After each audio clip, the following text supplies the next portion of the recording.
الله وبركاته إن الحمد لله نحمده ونستعينه ونستغفره ونعوذ بالله من شرور أنفسنا ومن سيئات أعمالنا من يهد الله فلا مضل له ومن يضلل فلا هادي له أشهد أن لا إله إلا الله وحده لا شريك له وأشهد أن محمدا عبده ورسوله صلى الله عليه وعلى آله ومن صار على نهجه وتمسك بسنته ليوم الدين وسلم تسليما كثيرا يا أيها الذين آمنوا اتقوا الله حق تقاته ولا تموتن إلا وأنتم مسلمون يا أيها الناس اتقوا ربكم الذي خلقكم من نفس واحدة وخلق منها زوجها وبث منهما رجالا كثيرا ونساء واتقوا الله الذي تساءلون به والأرحام إن الله كان عليكم رقيبا يا أيها الذين آمنوا اتقوا الله وقولوا قولا سديدا يصلح لكم أعمالكم ويغفر لكم ذنوبكم ومن يطع الله ورسوله فقد فاز فوزا عظيما أما بعد فإن أصدق الحديث كتاب الله وخير الهدي هدي محمد صلى الله عليه وسلم وشر الأمور محدثاتها وكل محدثة بدعة وكل بدعة ضلالة وكل ضلالة في النار. Alhamdulillah, puji syukur kehadiran Allah Subhanahu wa taala. Allah Subhanahu wa taala senantiasa mencurahkan nikmat kepada seluruh makhluknya dan itu tidak pernah terhenti walaupun hanya sekejap mata. Salawat beriringkan salam kepada Nabi kita tercinta yakni Nabi Muhammad sallallahu alaihi wasallam. Bapak-bapak, ibu-ibu jamaah Masjid Taqwa yang semoga diberkahi dan dirahmati oleh Allah Subhanahu wa taala.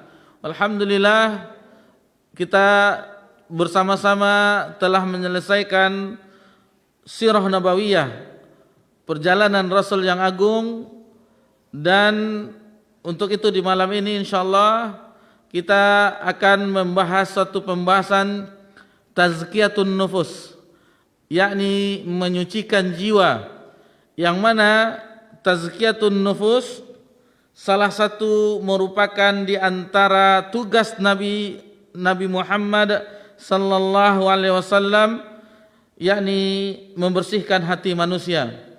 Jadi insyaallah ini lanjutan pembahasan kita dimulai di malam hari ini.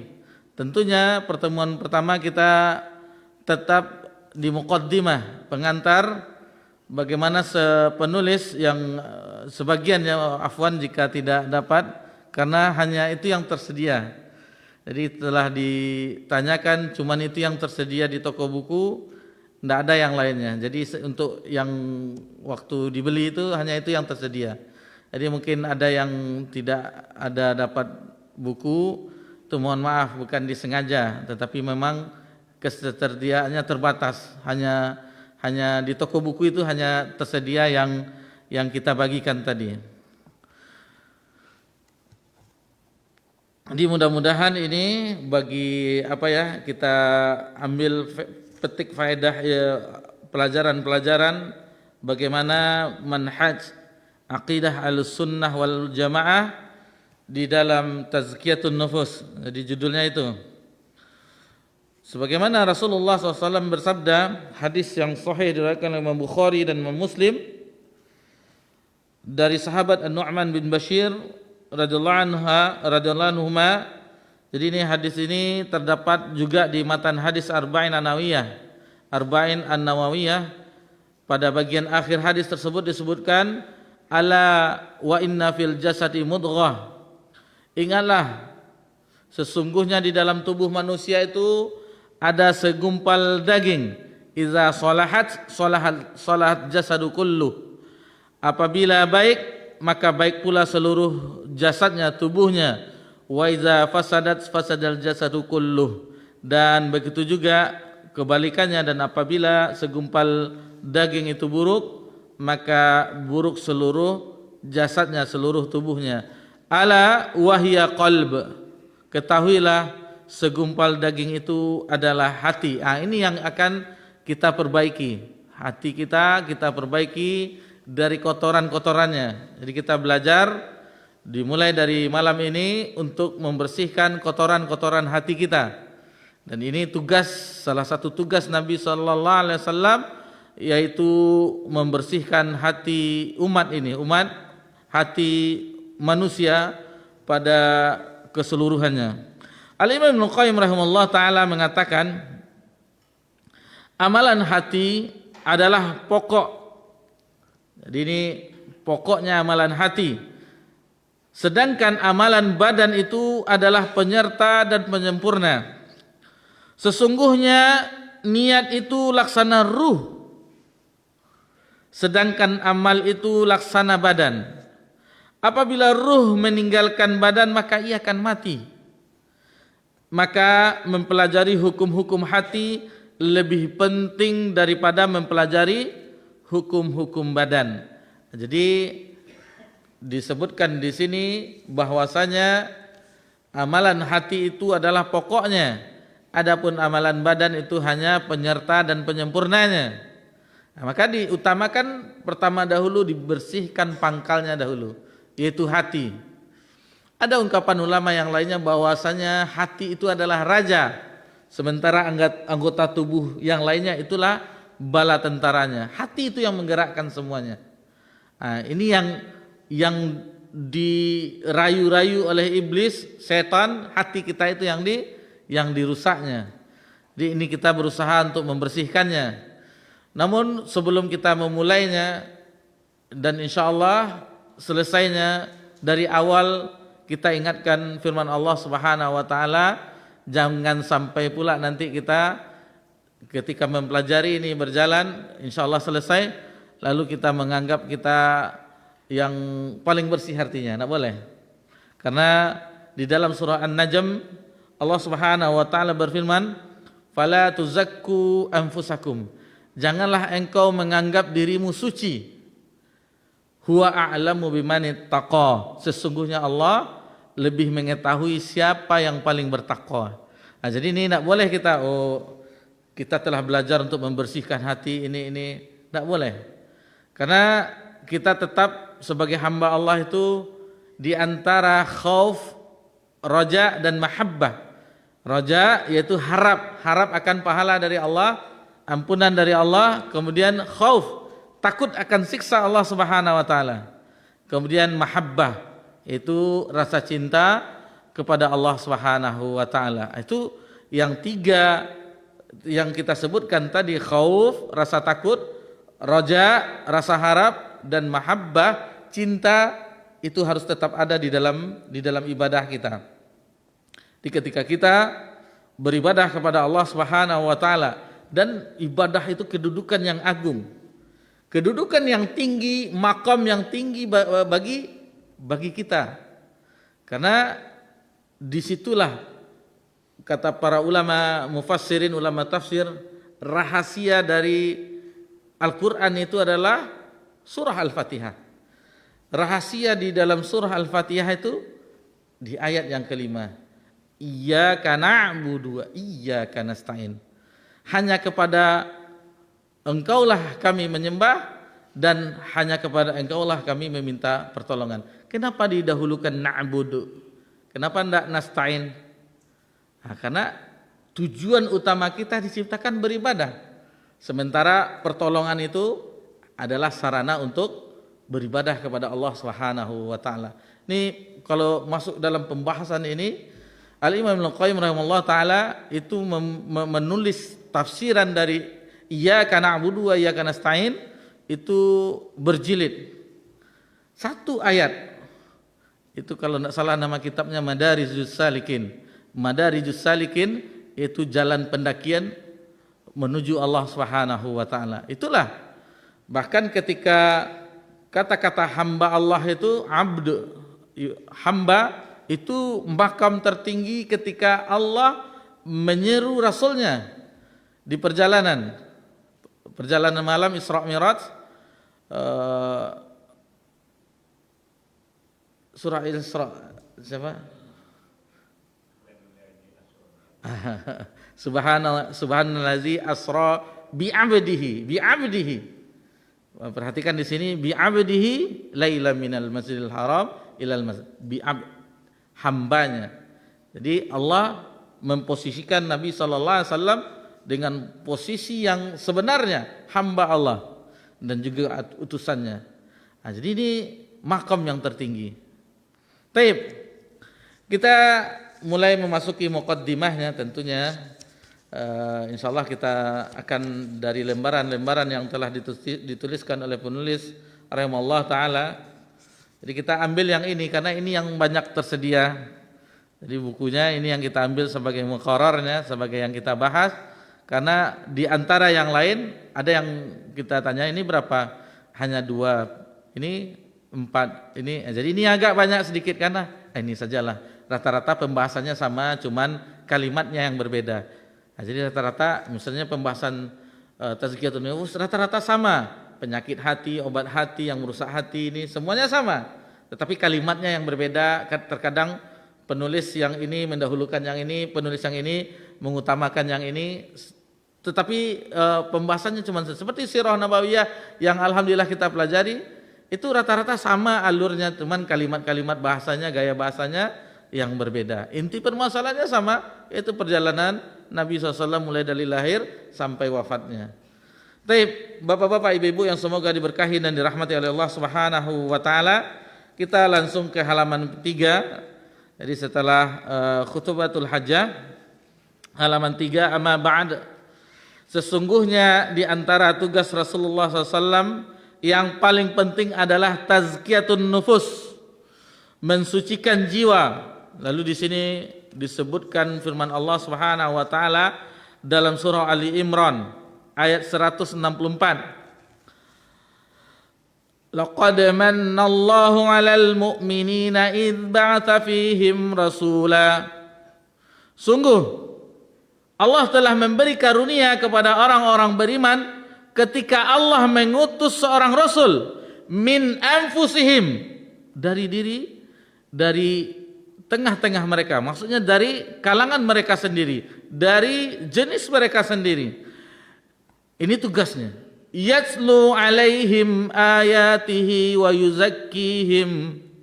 Jadi ini tujuannya yaitu yang membacakan kepada mereka ayat-ayatnya, wa yuzakkihim, dan mensucikan jiwa mereka, wa yuallimuhumul kitaba wal hikmah, dan mengajarkan kepada mereka Alkitab. Alkitab yaitu Al-Quran.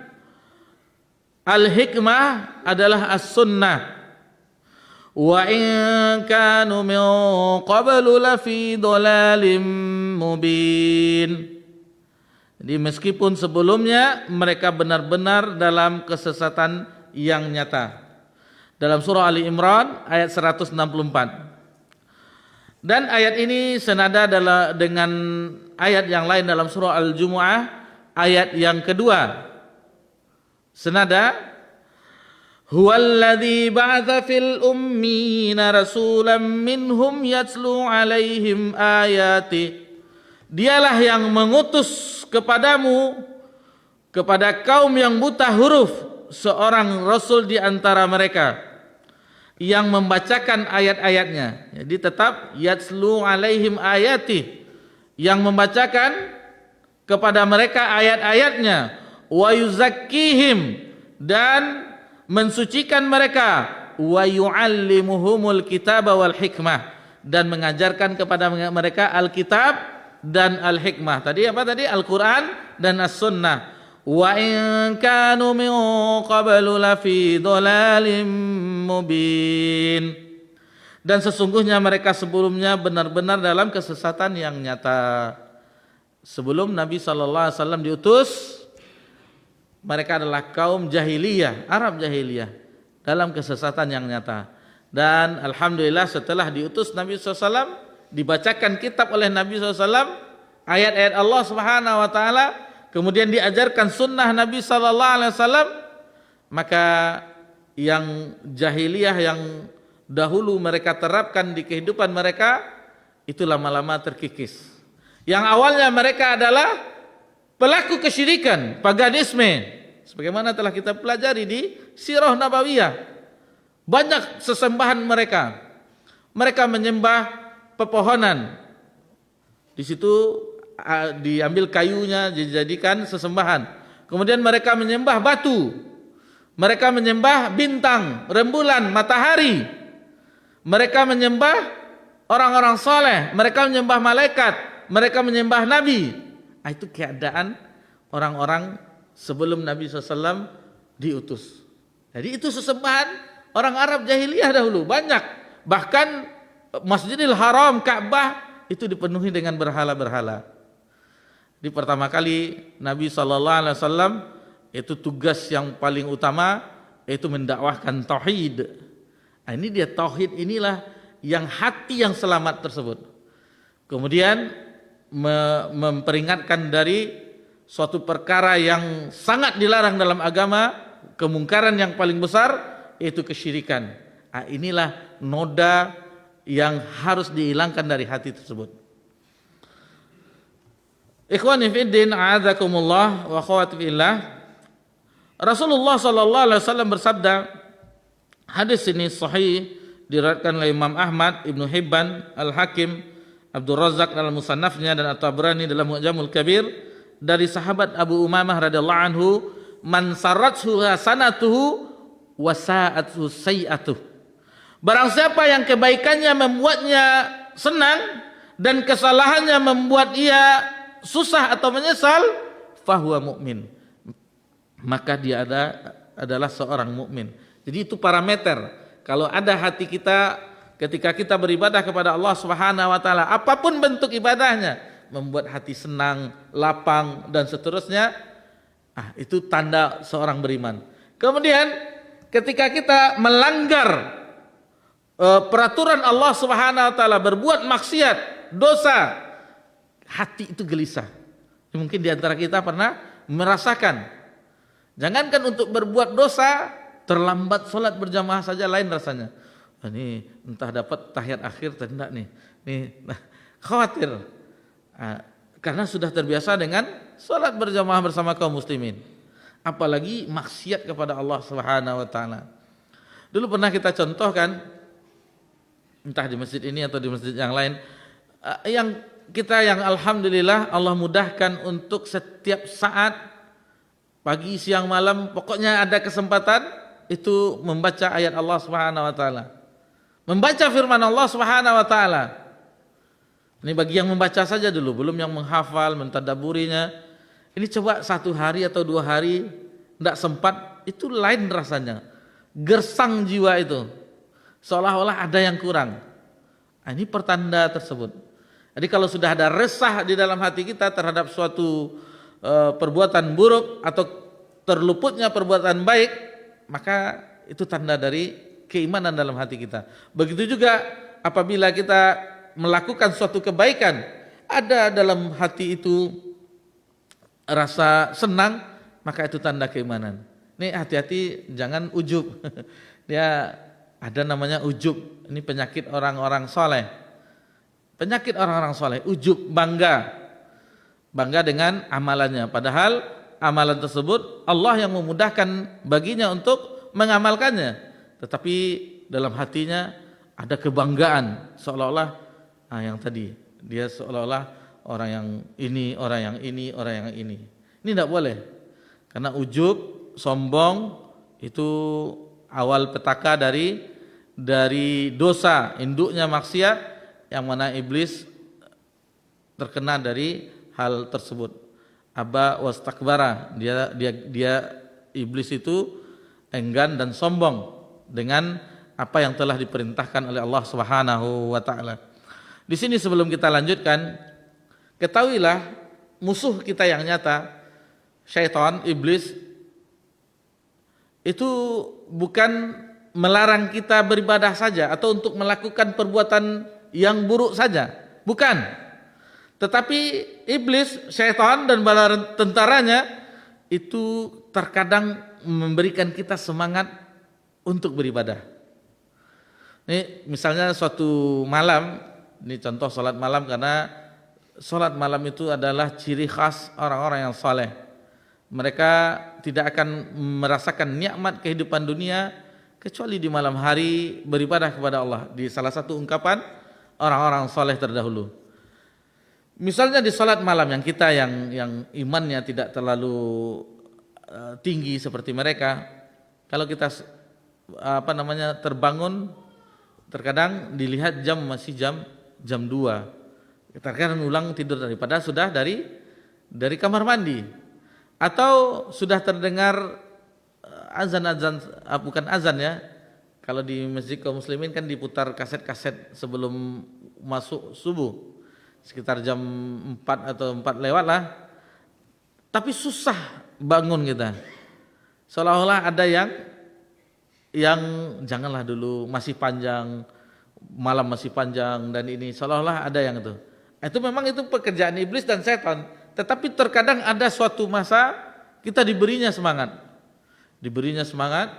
jadi bangun jam 3:30, ke kamar mandi, toilet, bersih-bersih, kemudian bersiwak, sikat gigi, berwudu. Setelah itu berwudu, lalu sholat malam, panjang pula bacaannya kan. Pokoknya yang mana yang dihafal lah. Biasanya yang cepat-cepat sekarang sudah mulai di juz 29, juz 28 misalnya. Tetapi ketika itu dihembuskannya. Apa dihembuskannya? Ketika kita diberi semangat, ketahuilah engkau adalah satu-satunya yang di malam hari ini hamba Allah yang soleh, katanya. Ini membuat kita ujub jadinya. Jadi iblis itu bukan hanya sekedar melarang atau membuat perangkap kita jatuh ke dalam maksiat, tetapi terkadang diberikannya kita semangat berderma, supaya orang mengatakan saya orang dermawan. Semangat untuk ini supaya dikatakan orang soleh. Semangat untuk ini belajar majelis taklim, sampai majelis taklim disuruh supaya saya ini orang talabul ilmi yang senantiasa. Ini dia kotoran-kotoran yang seperti ini, ujub. Itu penyakit orang-orang soleh yang harus kita kikis. Karena mudahnya kita beribadah kepada Allah itu adalah hidayah dari Allah, kemudahan dari Allah Subhanahu wa ta'ala. Tentunya kita memuji Allah, Allah lah yang telah memudahkannya. Masyarul muslimin wa muslimat rahimani wa rahimakumullah. Kemudian disebutkan oleh mu'alif, sesungguhnya tazkiyatun nufus, mensucikan jiwa, membersihkannya dari segala kotoran dan meningkatkannya menuju kemuliaan akhlak, merupakan salah satu tujuan penting diutusnya Nabi Muhammad sallallahu alaihi wasallam. Hal ini disebutkan di dalam Al-Qur'an dan As-Sunnah. Allah Subhanahu wa taala berfirman di dalam surah Al-Baqarah ayat 151, kama arsalna fikum rasulan minkum yatslu alaikum ayatina, sebagaimana kami telah mengutus kepadamu seorang rasul dari golongan atau kalanganmu yang membacakan kepadamu ayat-ayat kami, wa yuzakkikum, mensucikan kamu, wa yuallimukumul kitaba wal hikmah, dan mengajarkan kepadamu Alkitab, Al-Quran dan wal hikmah, wa yu'allimukum ma lam takunu ta'lamun, dan serta mengajarkan apa yang belum kamu ketahui. Jadi ini mirip juga senada tadi dalam surah Ali Imran ayat 164, kemudian surah Al-Jumu'ah ayat kedua, begitu juga ini yang baru saja kita dengarkan surah Al-Baqarah ayat 151. Cuman tadi domirnya hum dengan him. Kalau di dalam surah Al-Baqarah itu kum alaikum wa yuzakkikum. Ini kalau bagi yang menghafal Al-Quran terkadang tertukar-tukar dia biasanya nih, bagi yang tidak mutkin. Syekh Abdurrahman bin Nasir As-Sa'di menafsirkan ayat yang dalam surah Al-Baqarah ayat 151 di tafsir beliau, tafsir As-Sa'di, Taisir Karimur Rahman fi tafsir Kalamil Mannan. Jadi itu nama tafsir Syekh Sa'di. Allah Ta'ala berfirman, sesungguhnya nikmat yang kami berikan kepada kalian dengan menghadapkannya kalian ke arah Ka'bah, menyempurnakan dengan syariat dan nikmat-nikmat penyempurna, semua itu bukanlah kebaikan kami yang baru dan yang pertama kali. Jadi itu bukan yang pertama kali. Bukan kebaikan Allah hanya satu-satunya itu pertama kali, tidak. Bahkan kami telah memberikan nikmat kepada kalian dengan pokok segala nikmat dan penyempurnaannya. Dan yang paling tinggi ialah kami mengutus kepada kalian seorang Rasul yang mulia dari kalangan kalian sendiri. Kalian mengenal nasabnya, kejujurannya, amanahnya, kesempurnaannya, dan nasihatnya. Dan sedikit kita bayangkan pelajaran kita yang lalu, bagaimana sifat adab yang mulia dari Nabi kita tercinta sallallahu alaihi wasallam. Jadi ini bukan yang pertama. Bahkan banyak yang Allah sebutkan bagaimana diutusnya seorang Rasul, diturunkannya kitab. Jadi kalau nanti di akhirat kita tidak ada hujah lagi. Kenapa? Kita alihkan sedikit. Yang pertama, ketika kita di alam ruh semuanya, anak cucu Adam, Bani Adam seluruhnya, ketika di alam ruh itu sudah diambil perjanjian. Subhanallah, Allah Subhanahu wa taala berfirman dalam surah Al-A'raf, "Alastu bi rabbikum?" Qalu bala syahidna. Bukankah aku ini Tuhanmu, Rabbmu? Qalu bala syahidna. Jadi kita semuanya, ruh anak cucu Adam diambil perjanjiannya di alam ruh mengatakan benar dan kami mensaksikannya. Nah, jadi kita sudah, ruh kita ini semuanya telah bersaksi bahwa Allah Subhanahu wa taala Rabbul Alamin, Tuhan kita, Rabb kita. Kemudian ketika ruh itu ditiupkan ke rahim seorang ibu, rata-rata ibu ya, seluruhnya dimulai dari nutfah, kemudian segumpal dari pertama mani ya, nutfah, kemudian segumpal darah, segumpal daging dan seterusnya. Pada umur 4 bulan lebih maka ditiupkan ruh di situ. Ruh kita yang tadi di alam ruh, di alam mitsaq itu ditiupkan. Ketika ditiupkan maka di situ ditakdirkanlah, ada takdir kita masing-masing ya, tentang ajalnya, tentang kebahagiaan dan sengsaranya, rezekinya. Itu 4 itu ditentukan ketika itu. Dan ketika lahir, semuanya lahir anak cucu Adam, yaitu kullu bani Adam mauludin yuladu ala fitrah. Kullu maulidin yuladu ala fitrah.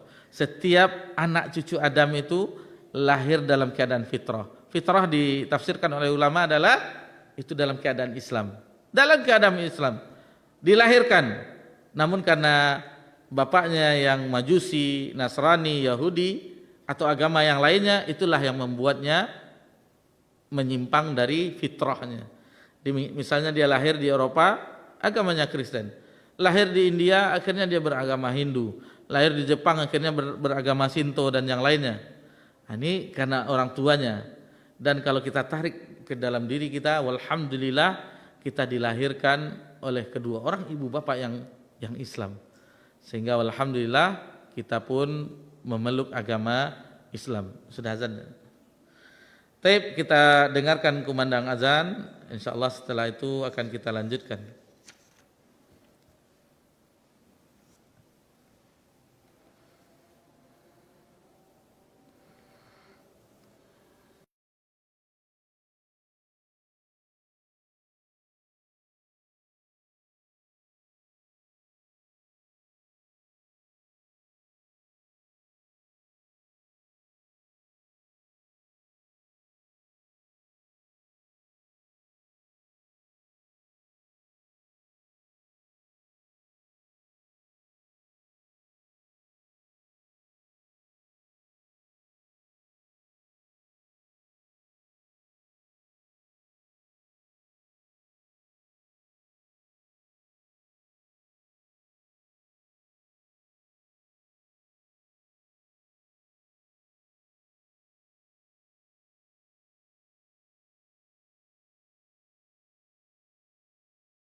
Tadi di alam misak, alam perjanjian, ruh kita kemudian dilahirkan dalam keadaan Islam. Kemudian setelah itu Allah tidak membiarkan kita begitu saja. Setelah Allah lahirkan kita, Allah ciptakan, Allah beri rezeki, lalu Allah bayangkan diturunkan kitabnya. Firman Allah Subhanahu wa taala sejak zaman Nabi SAW. Lalu tidak sampai di situ, diutus juga Nabi sallallahu alaihi wasallam. Ini nikmat yang paling besar dari Allah Subhanahu wa taala agar selamat dari perjalanan kehidupan ini. Berupa tulisannya lalu prakteknya langsung sebagaimana di akhir pembahasan kita di Sirah Nabawiyah yang di pekan yang lalu, kana khuluqul Quran, adalah akhlak Nabi SAW adalah Al-Quran. Jadi bagaimana aplikasi dari Al-Quran tersebut, ini dia dicontohkan oleh Nabi SAW pengamalannya. Kemudian setelah itu tidak sampai di situ, bahkan Allah memberikan kita panca indera. Allah memberikan kita mata untuk melihat ayat-ayatnya, Allah memberikan kita telinga untuk mendengar ayat-ayat Allah, dan juga hati. Bisa enggak hati kita mentadabburi ayat Allah Subhanahu wa taala, mengenal Allah Subhanahu wa taala dan seterusnya. Jadi tidak ada banyak alasan bagaimana banyaknya sebab-sebab yang itu tidak mungkin nanti di akhirat kita bisa mengelak.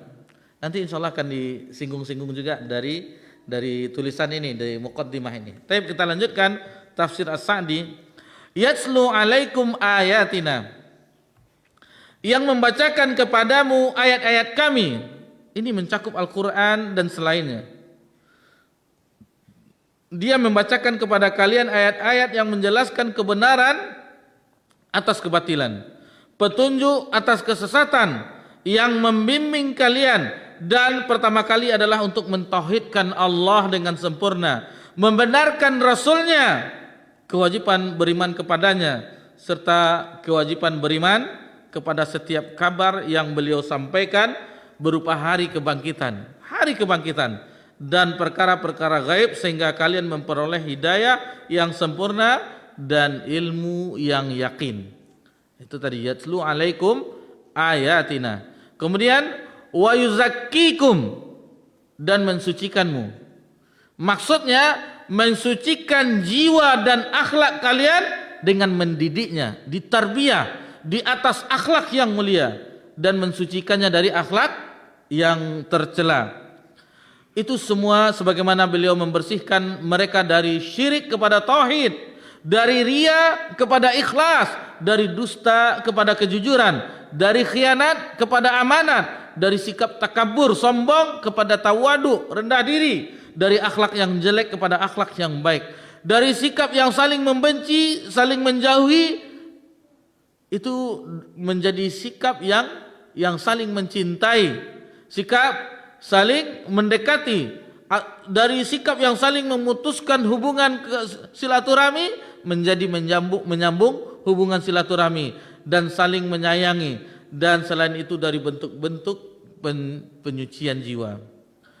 Kemudian wa yu'allimukumul kitab, dan mengajarkan kepada kamu kitab, yakni Al-Qur'an. Firman Allah Subhanahu wa taala, baik lafaz-lafaznya maupun makna-maknanya. Jadi ini Al-Qur'an itu bukan hanya sekedar nih wanti-wanti, kita ingatkan bagi yang Allah mudahkan untuk setiap hari memegang mushaf Al-Qur'an. Jadi selain kita untuk memperbaiki bacaan kita, memperbaiki tajwidnya, tahsinnya, kita tingkatkan lagi. Misalnya dimudahkan bagi di antara kita menghafalnya. Kemudian ditadaburi di makna-maknanya. Apa hukum-hukum yang terkandung di dalam Al-Quran? Apa perintah di dalam Al-Quran? Apa larangan di dalam Al-Quran? Itu dia fungsi yang sebenarnya. Dijadikan hukum. Sesuatu yang diperintahkan dalam Al-Quran kita amalkan. Apa yang dilarang kita jauhi. Jadi Al-Quran itu sampai dijadikan untuk diamalkan. Jadi membacanya memang ibadah, memperbaikinya bahkan itu wajib. Allah Subhanahu wa taala berfirman dalam surah Al-Muzammil, waratil Qur'ana tartila, bacalah Al-Qur'an itu dengan tartil, ya dengan tajwid, sesuai dengan makhraj dan sifatul hurufnya. Tetapi jangan habiskan waktu kita dengan itu. Tingkatkan terus, pelajari lagi tafsirnya, Apa maksud dari ayat tersebut? Jadi semakin lama Al-Quran itu akan membersihkan hati kita tadi. Diangkatnya kerak-kerak kotoran tadi. Lalu hukum-hukumnya diamalkan. Itu fungsi Al-Quran yang sebenarnya yang diturunkan kepada kita semuanya. Kemudian wal hikmah dan hikmah. Ada yang berpendapat al-hikmah itu as-sunnah. As-sunnah Nabi. Ada juga yang berpendapat hikmah adalah pengetahuan serta pemahaman terhadap rahasia-rahasia syariat serta menempatkan suatu perkara pada tempatnya. Dengan pengertian ini maka mengajarkan as-sunnah masuk dalam pengertian mengajarkan Al-Quran. Karena as-sunnah menjelaskan, menafsirkan dan menerangkan Al-Quran. Jadi salah satu fungsi dari as-sunnah itu menafsirkan Al-Quran, menjelaskannya, mentafsirnya. Lanjutan ayat tadi dalam surah Al-Baqarah ayat 151, wa yu'allimukum ma lam takunu ta'lamun, serta mengajarkan apa yang belum kamu ketahui. Sebab sebelum diutusnya Nabi Muhammad sallallahu alaihi wasallam, dahulu mereka berada dalam kesesatan yang nyata, tanpa ilmu dan amal. Sebagaimana kita singgung tadi, setiap ilmu dan amal yang diperoleh umat ini adalah berkat usaha dari Nabi Muhammad sallallahu alaihi wasallam, dan dengan sebab beliau semua itu terwujud. Jadi apapun bentuk ibadah, apapun bentuk larangan, semua di dalam ilmu dan amal di dalam agama ini itu sumbernya dari Nabi Muhammad SAW, karena itu turun dari Rabbul Alamin melewati malaikat Jibril kepada Nabi Muhammad SAW. Nikmat ini adalah pokok nikmat secara mutlak. Ia merupakan nikmat terbesar yang diberikan kepada hambanya, sehingga kewajiban dan tugas mereka ialah bersyukur kepada Allah Ta'ala dan melaksanakannya. Jadi kalau dihayati betapa banyaknya nikmat Allah Subhanahu Wa Ta'ala, apalagi nikmat kita dimudahkan dengan firman Allah, nikmat ibadah kita sesuai dengan sunnah Nabi Sallallahu Alaihi Wasallam senantiasa, dan di antara nikmat yang kita sama-sama di masjid kita ini, kita sama-sama menyelesaikan sirah nabawiyah. Alhamdulillah, itu nikmat dari Allah. Dari mulai Nabi lahir, sebelumnya bagaimana watak orang-orang Arab tersebut, sampai semuanya hidup dalam cahaya keimanan. Ini kita lewati bersama-sama. Itu pelajaran bagi kita. Pelajaran bagi kita, sebagaimana kita sebutkan, sering kita ulang-ulang bahwasanya sirah nabawiyah itu merupakan mukjizat. Pelajaran bagi kita bagaimana merubahnya dari jahiliyah ke keimanan. Rasulullah SAW menjelaskan bahwa salah satu tugas beliau adalah, sebagaimana kita sebutkan di awal tadi, meletakkan kaidah tazkiyatun nufus, membersihkan hati manusia dari berbagai macam kotoran dan penyakit. Semua ini membuktikan bahwa tazkiyatun nufus mempunyai peran penting dalam membentuk sebuah masyarakat yang islami di atas manhaj nubuwah, dan sebuah upaya yang sungguh-sungguh dalam membangun kembali kehidupan yang islami. Al-Imam Ibnu Qayyim Al-Jauziyah rahimahullah ta'ala berkata, sesungguhnya Allah Ta'ala tidaklah menciptakan manusia dengan sia-sia dan diacuhkan, tetapi Allah membebani kewajiban kepada mereka, kepada kita semuanya manusia, memberikan perintah dan larangan. Jadi tidak diciptakan sia-sia, terserahlah mau berkehendak. Tidak, ada perintah dan ada larangan. Di situ ujian keimanan. Allah mewajibkan mereka untuk memahami petunjuknya, baik secara global maupun secara terperinci. Allah membagi mereka kepada orang yang celaka dan orang yang bahagia. Bagi setiap dari kedua golongan ini ada tempatnya. Ini surga bagi yang patuh, yang taat, yang beriman. Neraka bagi yang mengingkari. Allah Azza wa Jalla memberikan bahan bagi mereka untuk ilmu dan alman. Apa tadi? Berupa hati, pendengaran, penglihatan, dan anggota tubuh sebagai nikmat dari Allah dan keutamaan dari Allah Subhanahu wa taala. Barang siapa yang menggunakan semua ini untuk taat kepada Allah Azza wa Jalla, seluruh anggota tubuh kita, pendengaran, penglihatan, hati kita, anggota tubuh kita, untuk taat kepada Allah Azza wa Jalla, dan menempuh jalan untuk mengenalnya dengan apa yang Allah telah berikan bimbingan kepadanya, dan ia tidak berpaling, maka sungguh ia telah bersyukur dengan apa yang Allah telah berikan kepadanya, dan ia telah menempuh jalan menuju keridhaan Allah Subhanahu wa taala. Adapun barang siapa yang sebaliknya, yang menggunakan untuk mengikuti keinginan hawa nafsunya, hawa nafsu syahwatnya, serta tidak menjaga hak-hak Allah, maka ia akan rugi apabila ia ditanyakan atas kesemuanya itu. Dia akan bersedih dengan kesedihan yang panjang, karena sesungguhnya akan ada hisab, ada perhitungan atas seluruh anggota tubuh ini. Allah Subhanahu wa taala berfirman, "Wala taqfu ma laisa laka bihi ilm." Dan janganlah kamu mengikuti sesuatu yang tidak kamu ketahui. Innas sam'a wal basara wal fuada kullu ulaika kana anhu mas'ula. Karena pendengaran, penglihatan dan hati nurani, semua itu akan diminta pertanggungjawabannya. Semuanya akan diminta pertanggungjawabannya. Dalam surah Al-An'am, Al-Isra ayat 36. Allah Subhanahu wa taala telah memberikan kepada manusia akal, hati, pendengaran, penglihatan dan anggota tubuh yang lain untuk melaksanakan syariatnya. Apabila mereka menggunakannya untuk taat kepada Allah, maka mereka adalah orang-orang yang hatinya sehat dan selamat, serta diberikan keselamatan dan kebahagiaan di dunia dan di akhirat. Adapun orang-orang yang menolak, mengingkari atau tidak menggunakan karunia tersebut dengan sebaik-baiknya, maka mereka adalah orang-orang yang celaka dan sengsara di dunia dan di akhirat.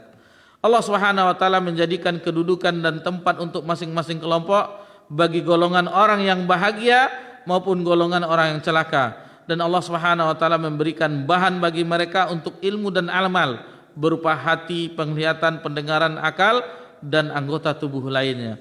Allah Subhanahu wa taala berfirman, ini saking pentingnya penyucian jiwa.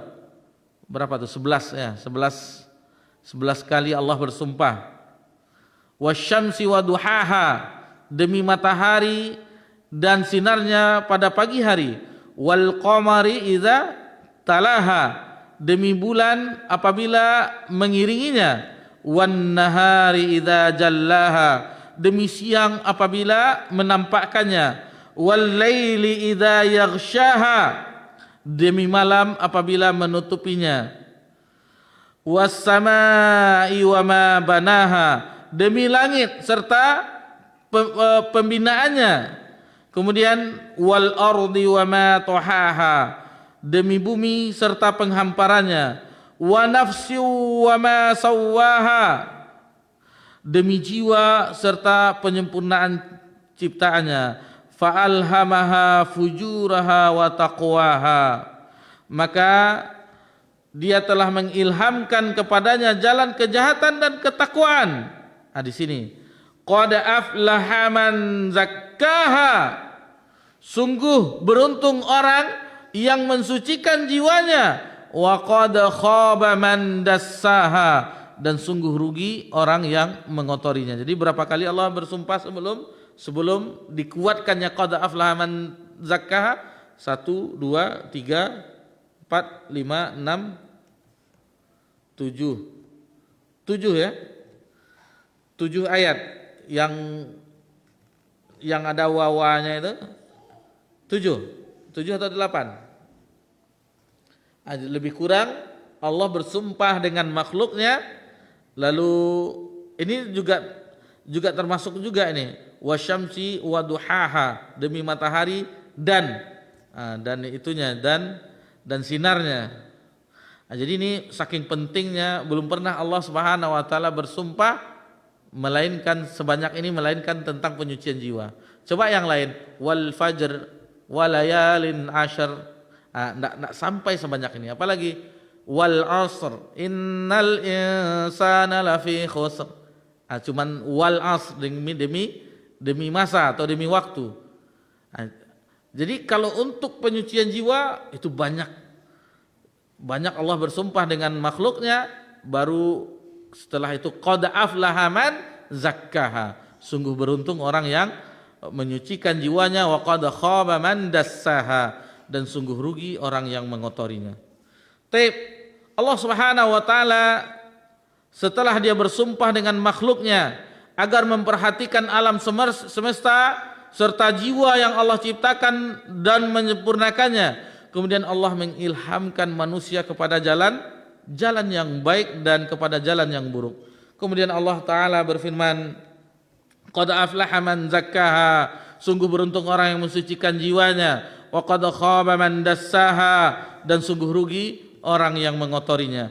Maknanya adalah beruntunglah orang yang mensucikan jiwanya, yaitu dengan melakukan ketaatan kepada Allah dan membersihkannya dari akhlak-akhlak yang tercela dan akhlak-akhlak yang hina.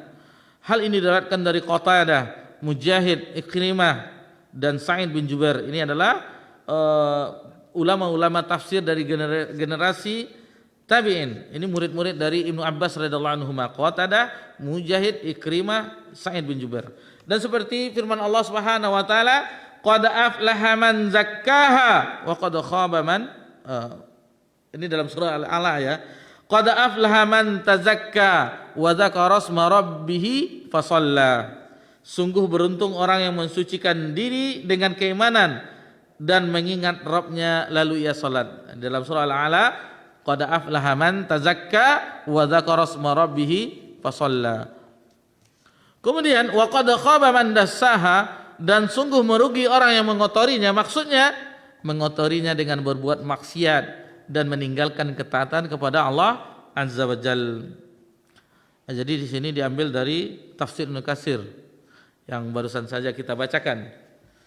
Lalu di sini disebutkan oleh muallif, penulis buku yang di hadapan pembaca ini menjelaskan tentang pentingnya membersihkan hati serta hal-hal apa saja yang dapat mengotori hati dan bagaimana kiat-kiat dalam membersihkan hati menurut cara yang benar. Jadi ini muqaddimah ini kita mengenal, oh ini maksud buku ini. Jadi beliau beri judul bukunya Manhaj Ahlussunnah wal Jamaah dalam Tazkiyatun Nufus. Jadi di sini penulis menyebutkan pembahasannya agar kita mengerti di awal, oh ini yang akan kita lewati.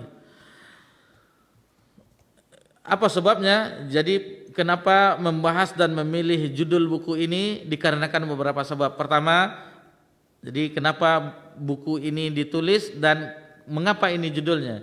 Kenapa judulnya Manhaj Ahlussunnah wal Jamaah dalam Tazkiyatun Nufus? Yang pertama, bahwa Allah Subhanahu wa taala memerintahkan manusia untuk membersihkan hati agar hati bersih dan selamat, dan yang bermanfaat di hari kiamat adalah hati yang selamat. Yang kedua, di antara tugas Rasulullah SAW yang paling penting adalah Tazkiyatun Nufus. Karena itulah beliau sallallahu alaihi wasallam memulai dakwahnya dengan tazkiyah, yaitu tasfiyah dan tarbiyah. Kemudian yang ketiga, hati mempunyai pengaruh yang kuat dalam tubuh manusia karena hati adalah rajanya. Apabila hati baik maka seluruhnya tubuhnya akan baik, dan jika hati jelek atau buruk maka seluruh tubuhnya akan jelek atau buruk.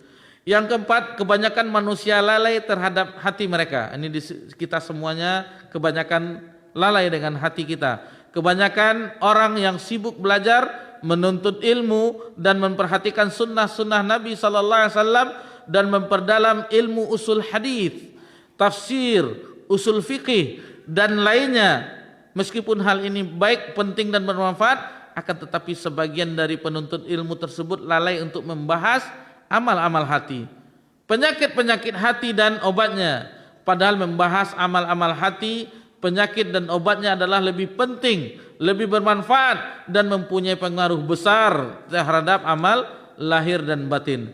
Yang kelima, kebanyakan muskilah, yaitu problem, masalah yang terjadi di antara manusia, khususnya sebagian penuntut ilmu, disebutkan karena penyakit-penyakit hati. Seperti apa? Seperti riya, hasad, dengki, iri, sombong, melecehkan orang lain, buruk sangka, tamak, rakus kepada dunia dan lain sebagainya. Lalu yang keenam, sesungguhnya kebersihan dan keselamatan hati dari setiap kotoran merupakan faktor kebahagiaan. Bersih dan selamatnya hati dari syirik, dari riya, dari bid'ah, dari dengki, dari iri, dari permusuhan dan penyakit-penyakit lain merupakan sebab kebahagiaan, sebab dari ketenangan, sebab dari ketentraman di dunia dan di akhirat. Allah Subhanahu wa taala berfirman, "Wala tukhzini yauma yub'atsun." Dan janganlah engkau hinakan aku pada hari mereka dibangkitkan. Yauma la yanfa'u malu wala banun. Yaitu pada hari ketika harta dan anak-anak tidak bermanfaat lagi, tidak berguna. Illa man atallaha biqalbin salim. Kecuali orang-orang yang menghadap Allah dengan hati yang selamat. Dalam surah Asy-Syu'ara ayat 87 sampai 89. Jadi itulah yang bermanfaat ketika yauma la yanfa'u malu wala banun illa man atallaha biqalbin salim. Jadi tidak ada manfaat lagi, harta dan anak-anak tidak bermanfaat kecuali bagi kita yang ketika menghadap Allah dengan hati yang bersih. Tentu yang tadi disebutkan bersih dari syirik, riya, iri, dengki, sombong, semua itu. Dan itu obatnya itu Al-Qur'an dan As-Sunnah. Itu yang akan membersihkan hati. Lalu ibadah-ibadah, zikir-zikir dan seterusnya bersumber dari Al-Qur'an dan As-Sunnah. Lalu pada bagian akhir dari muqaddimah, mudah-mudahan buku ini bermanfaat untuk penulis dan kaum muslimin. Semoga salawat serta salam dari Allah Ta'ala tercurahkan kepada Nabi Muhammad SAW, juga kepada keluarga, para sahabatnya dan orang-orang yang mengikuti mereka dengan kebaikan sampai hari kiamat. Ini ditulis di Bogor, Safar 1431 Hijriah, Februari 2010 ya. Berarti 15 tahun yang lalu ditulis buku ini. Ditulis penulisnya adalah Abu Fatih Yazid bin Abdul Qadir Jawas rahimallahu taala. Semoga Allah melapangkan kubur beliau, mengampuni dosa-dosa beliau dan menerima amal solehnya. Dan salah satu bentuk dari mudah-mudahan mengalir pahalanya, salah satu tulisan beliau dimulai dari malam ini hingga jadwal-jadwal yang telah kita kesepakati, insyaallah kita akan mempelajari kitab ini, buku ini, Manhaj Ahlussunnah wal Jamaah dalam Tazkiyatun Nufus. Baik. Demikian yang bisa kita pelajari muqaddimah. Kita telah mengenal maksud dari penulisannya dan insyaallah nanti kita akan masuki di pertemuan yang akan datang pembahasan dari Tazkiyatun Nufus. Mohon maaf jika ada kesalahan dan sekali lagi mohon maaf bagi yang di tangannya tidak ada buku sekarang, karena sebagaimana tadi disebut ini bukan disengaja, tetapi hanya segitu yang tersedia di toko buku ketika itu sudah diborong semuanya, tidak ada lagi, tinggal yang khusus judul ini tinggal raknya aja lagi, tidak ada bukunya. Adapun kenapa yang ini yang paling banyak sebagaimana kita sebutkan.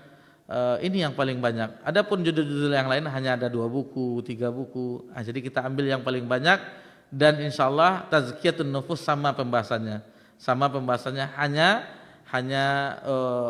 gayanya saja yang agak berbeda. Intinya sama, yaitu membersihkan hati, bagaimana hati itu menjadi hati yang selamat dari kotoran-kotorannya. Intinya itu.